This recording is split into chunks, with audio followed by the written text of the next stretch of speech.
ও আমার দেশের মাটি, তোমার পরে ঠেকায় মাথা। এই মাটিতে মাথা ঠেকিয়ে লাভ কি বলেন? আমার দেশের মাটির পবিত্রতা নষ্ট হয়ে গেছে। এখন আর এই মাটিতে মাথা ঠেকিয়ে লাভ নেই, বরঞ্চ আমাদের এই মাটিকে পবিত্র করার জন্য আমাদের চরিত্রকে ঠিক করতে হবে, মাটিকে পুনর্নির্মাণ করতে হবে। তবেই মাটিতে মাথা ঠেকানোর মতো পরিবেশ তৈরি হবে।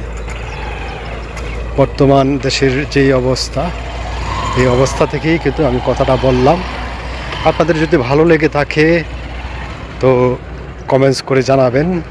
আমার দেশের মাটি সম্পর্কে, মানুষ সম্পর্কে, রাজনীতি সম্পর্কে আমি কিছু ভিডিও বানাতে চাই। সবাইকে অসংখ্য ধন্যবাদ। আল্লাহ হাফেজ।